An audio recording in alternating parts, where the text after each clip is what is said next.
निषाद राज लौट कर जब आए तो उन्होंने देखा अभी भी गंगा के घाट पर सुमंत जी रथ के बाहर बैठे हैं और अश्रुपात कर रहे हैं, रोए जा रहे हैं। सुमंत जी को देख करके निषाद राज ने समझाया, आप धीर वीर हैं, ज्ञानी हैं, आप महाराज दशरथ के बड़े अभिन्न हैं, आप इस प्रकार बिलख बिलख के रोएंगे तो ये बताओ महाराज दशरथ की रक्षा कौन करेगा, उनको कौन संभालेगा? आप लौट कर जाइए, आपको अयोध्या जाना होगा। निषाद राज ने घोड़ों की दशा देखी तो घोड़ों की हालत क्या है? नहीं तृण चरही न पियही जलो, मोचने लोचनी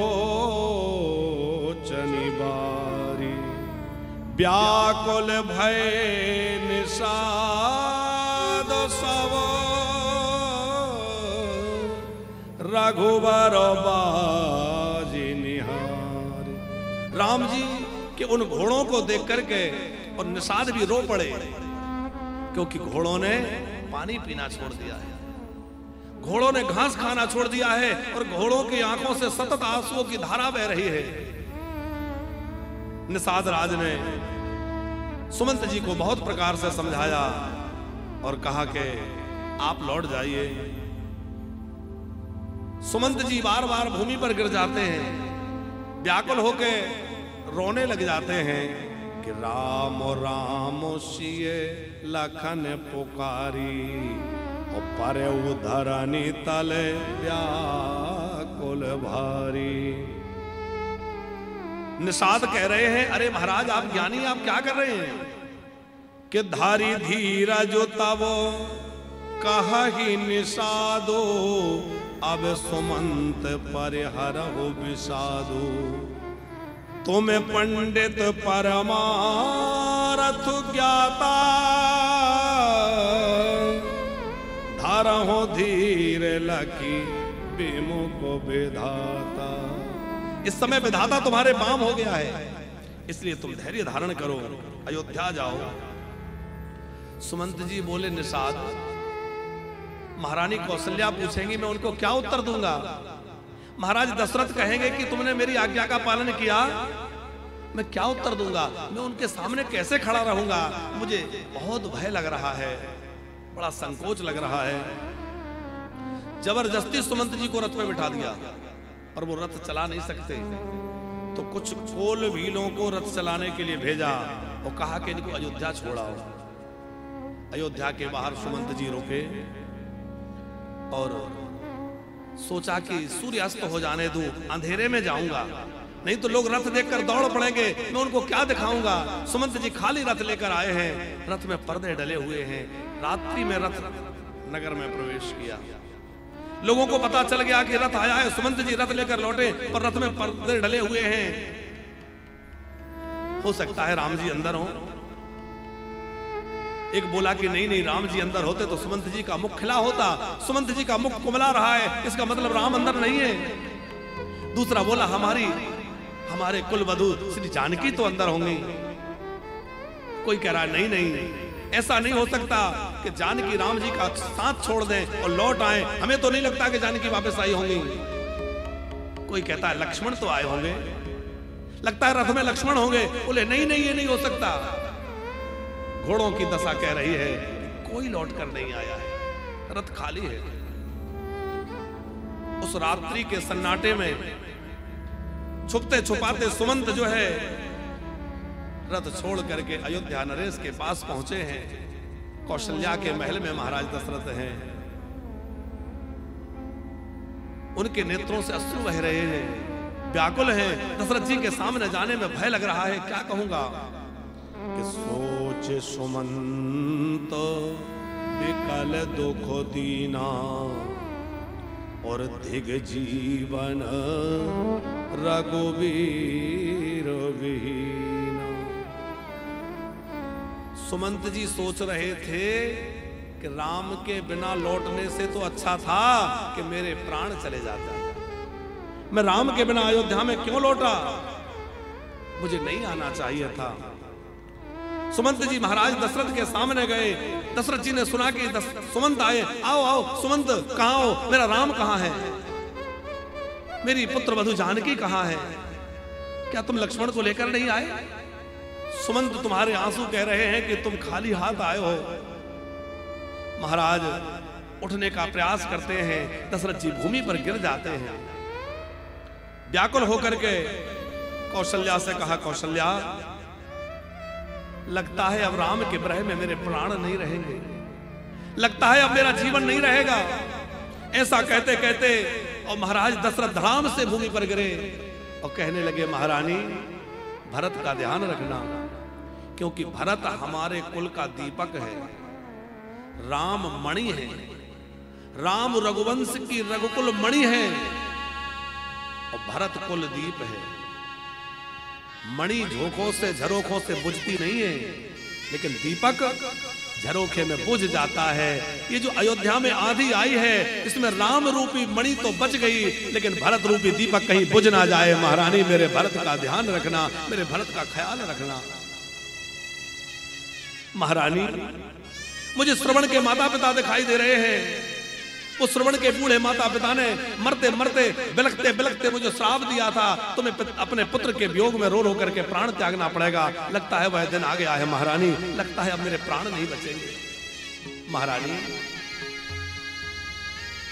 कौशल्या मेरी एक बात ध्यान रखना, मेरे प्राण चले जाएं तो इस पापिन को मेरा शरीर स्पर्श मत करने देना, जिस कैकेयी के द्वारा पूरी अयोध्या में यह करुणा आ गई, जिस कैकेयी के कारण अयोध्या का सुख लुट गया,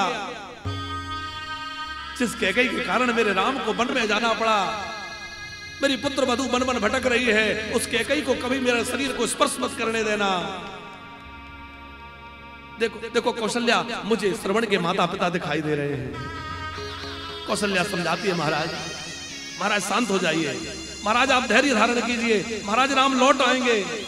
कौशल्या आप कुछ नहीं हो सकता, कौशल्या आप मेरे प्राण नहीं रहेंगे। और व्याकुल होकर के भूमि पर पड़े पड़े महाराज मछली की तरह तड़प रहे हैं। और राम राम कही राम कही, राम राम कही राम, तन परोहर रघुवर बिरहे, राउ गयो सुरधाम। महाराज धाम से गिरे, राम राम राम पुकारते हुए महाराज के प्राण निकल गए। 6 बार राम राम कहा है, क्योंकि 6 रात्रियां राम को गए हुए बीत गई हैं। अथवा सुमित्रा, कौशल्या और सुमंत, इन 3 लोगों से राम राम किया है। कैकेयी की ओर तो देखा भी नहीं, कैकेयी भी वहां थी। मानो इन तीनों से राम राम कहा, इसलिए 6 बार राम राम। या 6 शास्त्रों का जो सार है, उस राम नाम का आश्रय लेकर के अयोध्या नरेश ने अपने प्राण त्याग दिए। और जब अयोध्या नरेश के प्राण निकल गए, महाराज नहीं रहे। ये बात जब गुरुजी को पता चली, वशिष्ठ जी दौड़ कर आए, हे विधाता ये क्या हो गया, अयोध्या को किसकी नजर लग गई, हमारी खुशियां कहां चली गई। वशिष्ठ जी बड़े धीर वीर गंभीर है, पर आज वह व्याकुल हो गए। औषधियां डाल करके तेल के अंदर महाराज के पार्थिव देह को रखा गया। दूतों को भरत शत्रुघ्न को बुलाने के लिए भेजा। बड़े वेग से दूत गए और गुरुजी ने कहा है कि कोई बात कहना मत, बस इतना कहना गुरुजी ने बुलाया है। भरत जी जो है नित्य प्रति बुरे सपने देख रहे हैं, भयंकर सपने देख रहे हैं, जिससे भरत जी को बड़ा भय लग रहा है। दिन प्रतिदिन रुद्राभिषेक करते हैं, ब्राह्मणों को जमाते हैं, पता नहीं अनिष्ट क्यों हो रहा है। मन ही मन भगवान शंकर का स्मरण करते हैं, हे महादेव मेरे अवध की रक्षा करना, मेरे राम की रक्षा करना। और उसी समय भरत जी को समाचार मिला, गुरु जी ने कुछ दूतों को भेजा है। भरतलाल जी तुरंत जो है घोड़े पर सवार हुए वायु वेग से चलने वाले घोड़ों से अयोध्या की ओर बढ़े हैं। और जैसे अवध में प्रवेश किया तो देखा कि अयोध्या सूनी सूनी है, बाजारों में कोई रौनक नहीं है, गलियां सूनी हैं, हाट बाट सब जगह लोग यदि कोई हैं भी तो उनके मुख मलान हैं, आंखों से आंसू बह रहे हैं। लोग भरत को देखकर दौड़ पड़ते थे, आज भरत जी को देख करके कोई उनसे मिलने नहीं जा रहा है। लोगों को लगता है इन्हीं के कारण राम वनवास हुआ है, इन्हीं के कारण हमारे महाराज स्वर्ग सिधार गए। भरत जी की ओर कोई देख नहीं रहा है, कोई भरत जी से बात नहीं करना चाहता है। भरत जी को लगा ऐसा अयोध्या में क्या हो गया, ये बाजार सूने क्यों हैं, ये गलियों की रौनक, ये राज दरबार की चहल पहल सब बंद क्यों है। भागते भय कैकेयी के महल में गए। कैकेयी के ही महल में क्यों गए, क्योंकि राम जी प्राय कैकेयी माता के महल में ही रहते हैं। तो सोचा बड़े भैया का दर्शन भी हो जाएगा। तो कहां मिलेंगे बड़े भैया, कैकेयी के महल में। अच्छा, जहां राम होंगे वहीं लक्ष्मण होंगे, जहां लक्ष्मण रहते हैं वहीं जानकी रहती हैं, और जहां जानकी होंगी राम होंगे वहीं बड़ी माता कौशल्या भी होंगी। प्राय अयोध्या नरेश महाराज दशरथ भी कैकेयी के महल में होते हैं। तो सोचा कि वहीं सब मिल जाएंगे, इसलिए भागते हुए कैकेयी के महल में गए। कैकेयी ने अपने भरत को आता हुआ देखा, आरती की थाल सजा करके आरती करने के लिए आई है, अपने बेटा की आरती। भरत ने कहा मां ये सब बाद में करना, पहले ये बताओ मेरे पिताश्री कहां हैं, मेरे पिताजी कहां हैं, मेरे भैया राम कहां हैं। ये सब सुना सुना क्यों लग रहा है, कोई दिखाई क्यों नहीं देता, मेरे आरती के लिए आप अकेली क्यों हैं, बड़ी मां कहां है, वो क्यों नहीं आई। इतना सुनते ही कैकेयी ने कहा तात बात में सकल संभारी, भई मंथरा सहाय बेचारी। अरे बेटा मैंने तो सारी बात बना दी, मंथरा ने बड़ी सहायता करी, ये बेचारी बहुत हमारी भलाई करने वाली है। कछुक काज विधि बीच बिगाड़ा, विधाता ने थोड़ा कुछ काम बिगाड़ दिया, और नृपति सुरपति पुर पग उधारा, महाराज दशरथ स्वर्ग सिधार गए। इतना सुनते ही भरत जी व्याकुल होकर भूमि पर गिरे। मां ये तुम क्या कह रही हो, मेरे पिताश्री क्या नहीं रहे, जाते समय मेरा हाथ राम के हाथों में देकर क्यों नहीं गए। मैं कैसा अभागा जो अंतिम समय अपने पिता का दर्शन नहीं कर पाया। क्या हुआ मेरे पिताजी को, ऐसा क्या हो गया था जो मेरे पिताजी नहीं रहे। अच्छा भैया राम कहां है, मेरे भैया कहां है। और जैसे ही पूछा राम कहां है, तो कैकेयी ने राम के वनवास का प्रसंग सुनाया। और राम वनगमन की बात सुनते ही भरत महाराज श्री भरतलाल जी अपने पिता के मरण का दुख भूल गए। क्या मेरे भैया राम वन में चले गए, क्या मेरे प्रभु राज्य छोड़कर अयोध्या छोड़कर वन में चले गए, मेरी मां जानकी कहां है, मेरा भैया लक्ष्मण कहां है, क्या सब कोई वन में चले गए। हंस वंश दशरथ जनक, राम लखन से भाई, जननी तू जननी भई, और विधि सन कछु न बसाई। ऐसे विमल वंश में मेरा जन्म हुआ, अयोध्या नरेश दशरथ जैसे पिता मिले, राम लक्ष्मण जैसे भाई मिले, लेकिन विधाता की गति बड़ी विचित्र है, जो तेरे जैसे पापिन के गर्भ से मुझे जन्म दिया। जगत मुझे राम विरोधी के पुत्र कहेगा, मैं राम विरोधी का पुत्र हूं। हे विधाता ये क्या हो गया। रोते हुए बड़े दुखी श्री भरतलाल जी कौशल्या जी के पास गए हैं। बड़ी मां मेरा साहस नहीं हो रहा आपके सामने खड़े होने का। हे मां किसी प्रकार मुझे एक बार पिताश्री का दर्शन करा दो, एक बार भैया राम से मिलवा दो। कहाँ है मेरे भाई, कहाँ है मेरे पिताश्री? माँ तो तातो कहे देहो दिखाई, माँ तो तातो कहे देहो दिखाई। कहाँ सिय राम लखन दो भाई, कहाँ सिय राम लखन दो भाई। कहाँ सिय राम लखन दो भाई, कहाँ सिय राम लखन दो भाई। कौशल्या जी ने हृदय से लगा लिया, बेटा सोच मत करो, विधाता का जो विधान होता है वही होता है। भरत अब अपने आप को संभालो। गुरुजी ने आज्ञा करी है, भरत अब अयोध्या नरेश का अंतिम संस्कार करना है, तैयारी करो। सरयू के तीर पर बड़ी सुंदर चिता तैयार की गई। सरयू तीर रच चिता बनाई, और जन सुरपुर सोपान सुहाई। अयोध्या नरेश का जब यात्रा निकली, पूरी अयोध्या आर्तनाद करती हुई महाराज दशरथ के पीछे चली।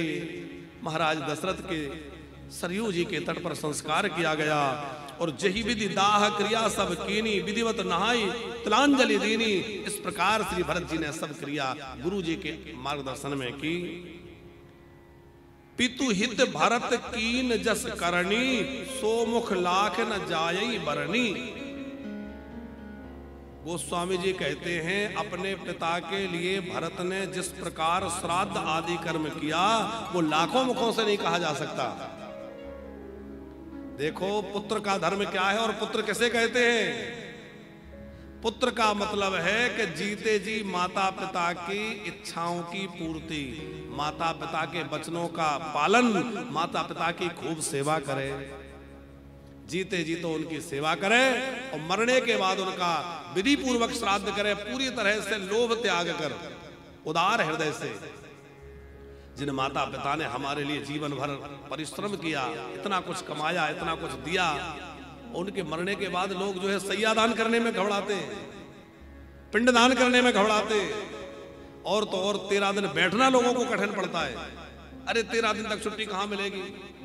महाराज जी ऐसा कुछ करवाओ कि 3 दिन में ही सब हो जाए। और ऐसा कोई कहता है तो ऐसा लगता है कि बेकार तेरी मैया ने तुझे जन्म दिया, इससे अच्छा तो वो बांझ रह जाती तो अच्छा था। तेरे जैसे नालायक को जन्म ही क्यों दिया है? जो अपने माता पिता के मरने पर उनकी क्रिया नहीं कर सकता, उसका पुत्र कहलाना व्यर्थ है। पितु हित भरत कीन जस करनी, सो मुख लाख जाय नहीं बरणी। लाखों मुखों से उसका बखान नहीं किया जा सकता। 10 गात्र आदि सब विधान हुआ, धीरे धीरे कुछ समय व्यतीत हुआ। एक दिन सभा लगी, अब सब कार्य संपन्न हो गया। गुरुजी ने सभा बुलाई। सभा में तीनों माताएं बैठी हैं, गुरुजी बैठे हैं, भरत शत्रुघ्न हैं, विश्वसनीय सब मंत्री लोग हैं, मंत्री परिषद के लोग बैठे हैं। और गुरुजी ने कहा कि सुनो भरत भावी प्रबल, बिलख कहो मुनिनाथ। हानि लाभ जीवन मरण,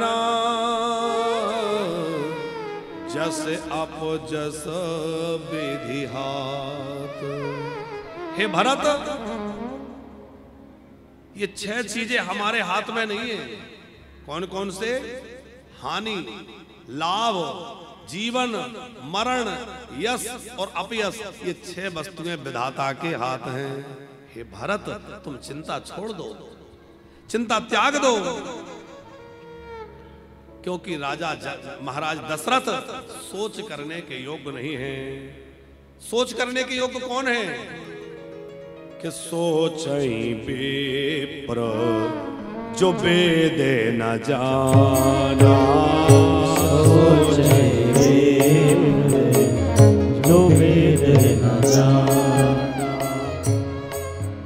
वो ब्राह्मण सोचनीय है जो विप्र शरीर प्राप्त करके भी वेद नहीं जानता। ताजी हारी भजन विषय लवलीना, जो भगवान के भजन को छोड़कर विषयों में लवलीन है वो ब्राह्मण सर्वथा सोचनीय है। महाराज दशरथ सोचनीय नहीं है, क्योंकि जीते जी उन्होंने स्वयं प्राप्त किया और राम जी के ब्रह में मर करके अपना जीवन भी धन्य और अपना मृत्यु भी धन्य कर ली। सोचिए बायसो कृपण धनवानो, सोचिए बायस कृपण धनवानो, जो ना आते थे सेवा भगति सुजानो, जो ना आते थे सेवा। वह वैसे सोचनीय है जो धनवान होकर भी अपने धन का दान नहीं करता। वह वैसे सोचनीय है जो अतिथि की सेवा नहीं करता, शिव की आराधना नहीं करता। वह क्षत्रिय सोचनीय है जो क्षत्रिय होकर भी ब्राह्मण की गाय की रक्षा नहीं करता, जो ब्राह्मणों का सत्कार नहीं करता। सोचे सूद विप्र अवकारी, मुखर मान प्रिय ज्ञान गुमानी, वह शूद्र सोचनीय है जो ब्राह्मणों का अनादर करता है, उनके साथ बात विवाद करता है। वो नारी सोचनीय है जो अपने पति को छोड़कर के परपुरुष में रति करती है। पर महाराज दशरथ सोचनीय नहीं है, क्योंकि उन्होंने तो सब सत्कर्म जीवन में प्राप्त किए हैं। गुरुजी ने कहा, बेटा भरत, तुम्हारी मां ने जो 2 वरदान मांगे थे, एक तो पूरा हो गया, अब दूसरे की बारी है। अब तुम राजगद्दी स्वीकार करके महाराज को मिले हुए महाराज के द्वारा दिए गए दूसरे वरदान को भी पूर्ण करो। रोते हुए भरत जी ने कहा, नरेंद्र सिंह जी, गुरुजी 2 वरदानों में पहले क्या मांगा था? बोले, पहले भरत को राज्य मांगा था, तो बाद में राम को वनवास मांगा था। भरत जी बोले, जो पहले मांगा था वो पहले होना था, और जो बाद में मांगा था वो बाद में होना था। पर यहां थोड़ी गड़बड़ हो गई कि पहला वाला पूरा हुआ नहीं और दूसरा पूरा कर दिया। अब पहला वरदान नहीं हो सकता। आपने मुझे जो कुछ उपदेश दिया है वह निश्चित ही बहुत अच्छा है, प्रजा को, सामंतों को, मंत्रियों को, सबको अच्छा लगा। लेकिन गुरुजी एक समस्या है। क्या? बोले, जब मैं राजगद्दी पर बैठूंगा तो यह पृथ्वी रसातल में चली जाएगी। रसा रसातल जाए तब ही। गुरुजी चौंक गए। वो कहा, भरत, तुम जैसे धर्मात्मा, नीति निपुण, धीर वीर के राज सिंहासन पर बैठने पर पृथ्वी रसातल में चली जाएगी, ये बात मेरी समझ में नहीं आई। क्योंकि बड़े बड़े दुष्ट राजा भी इस पृथ्वी पर राज्य किए हैं। हिरण्यकशिपु जैसे पापियों ने राज्य किया, कई तमाम ऐसे दुष्ट राजा हुए, तब तो पृथ्वी रसातल में नहीं गई। और तुम जैसे राम प्रिय भगवत भक्त राजा जब इस राजगद्दी पर बैठेंगे तो पृथ्वी रसातल में चली जाएगी, ये बात मेरे समझ से परे है। भरतलाल जी बोले, गुरुजी, जो काम हिरण्यकशिपु आदि राक्षसों का है, वो राक्षसों का काम यदि राम का भाई करने लग जाए तो ये पृथ्वी किसके सहारे रहेगी? बोले, जब राम का भाई ही ऐसा करने लगा तो पृथ्वी किसके सहारे रहेगी? निश्चित ही रसातल में चली जाएगी। और राक्षस कुछ गलत करें तो किसका सहारा है? सज्जनों का। पर सज्जन भी राक्षसों का काम करने लगे फिर किसका सहारा रह जाएगा? भरत जी बोले, गुरुजी, कोई व्यक्ति गठिया रोग से पीड़ित हो, उसके ग्रहों का योग भी खराब चल रहा हो, उसको गठिया रोग हो गया हो, बिच्छू ने उसको डंक मार दिया हो और वो बेचारा तड़प रहा हो और उसको मदिरा पिलाई जाए, कैसा वो इलाज है? अच्छा इलाज रहेगा? ग्रह ग्रहित पुण्य बात सब ते ही पुण्य बीछी मार, ते है प्याय ही बारोणी कहूं काह उपचार। एक तो मुझे कैकई रूपी कुग्रह लग गया, दूसरा मुझे राम के ब्रह का गठिया रोग हो गया है, राम ब्रह के उसमें मैं जला जा रहा हूं। उसी में पिता का मरण का शोक जो है और राम जी के वनवास का दुख मुझे जो है बिच्छू के डंक की तरह सता रहा है। और आप राजमत बुला रहे हैं मुझे, तो मैं राजगद्दी पर बैठूं, बताओ मेरे साथ क्या उपचार हो रहा है। गुरुजी ऐसा मत करिए। भरत जी कह रहे हैं गुरुदेव मैं सोचता था आप ज्ञानी हैं, आप तो कम से कम ऐसी बात मत करिए। आज भरत जी के सामने गुरुजी की मति छोटी पड़ गई। सूर्यवंश के प्रथम पुरुष से लेकर के अभी तक के जितने सूर्यवंशी राजा हुए उन सबके गुरु कौन रहे? वशिष्ठ जी।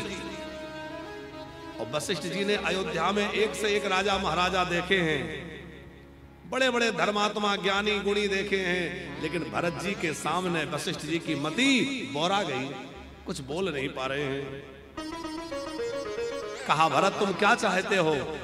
भरत जी कहने लगे एक ही आको यही मानो माही, एक ही आको यही मन माही, प्रातः काल चले हो प्रभु पाही, प्रातः काल चले अवन माही, प्रातः काल चले हहीं प्रभु पाही, प्रातः काल